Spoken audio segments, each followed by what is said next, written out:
Hai, assalamualaikum. Kembali lagi di channel Susi Kitchen. Nah, kali ini kita akan bikin kolak durian yang mudah dan enak sekali ya rasanya. Sebelum mulai, yuk klik tombol subscribe.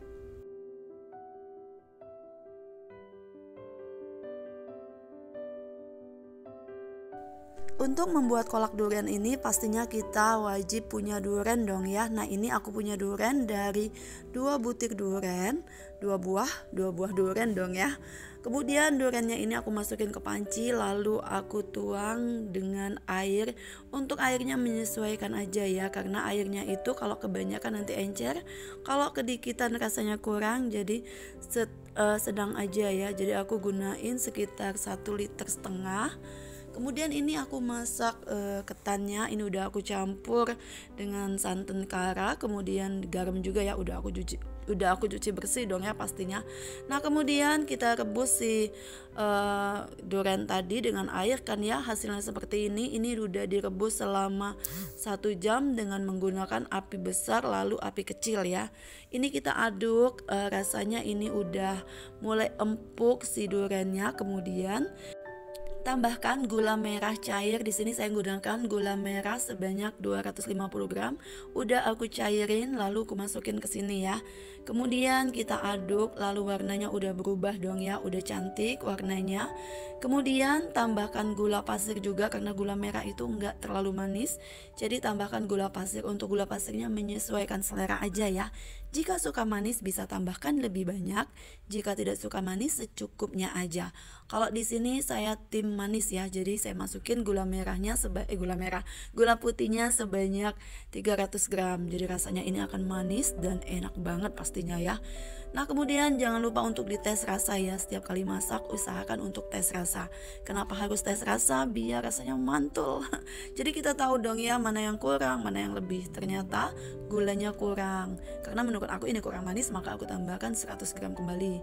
Jadi totalnya aku menggunakan 400 gram gula pasir. Lumayan banyak.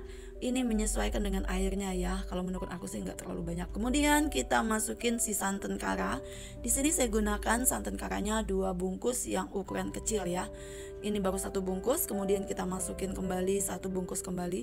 Lalu kita aduk. Nah, ini udah mulai gimana ya, kalau udah dimasukin santan itu dia mulai terasa kayak kental gitu ya. Nah, kemudian ini kita aduk-aduk. Duh, ini centongnya panas pula. Sebentar ya, aku ambil lap biar nggak panas ya. Nah, ini kita aduk-aduk sampai santannya benar-benar merata dan warnanya pun udah berubah ya. Tadi yang warna full gula merah, sekarang dikasih santan warnanya jadi makin cantik.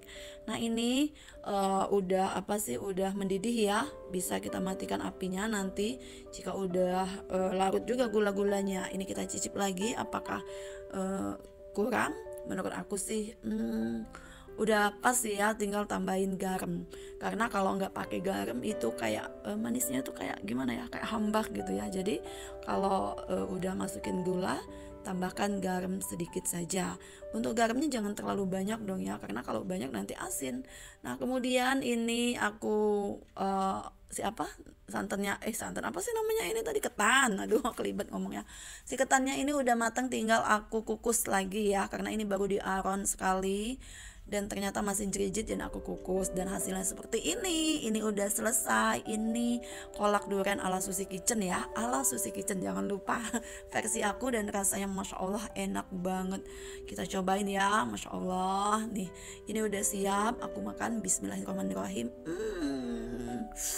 Rasanya tuh bener-bener yang enak, pakai banget gitu loh. Aduh, ini juara banget. Bikinnya mudah, terus satset aja udah jadi makanan enak. Kolak durian ala Susi Kitchen ya. Ini makannya sampai yang bener-bener kayak gimana. Pokoknya ini bener-bener yang enak banget, masya Allah. Bikinnya mudah, terus rasanya itu yang manis, terus gurih. Nah, ini tampilannya seperti ini tuh kan. Ini udah aku makan separuh. Kalau kurang kuah bisa tambahin kuah ya. Ya udah, ini aja video dari aku, tutorial cara membuat kolak durian ala Susi Kitchen. Ngeblibet terus ngomongnya dari tadi ya.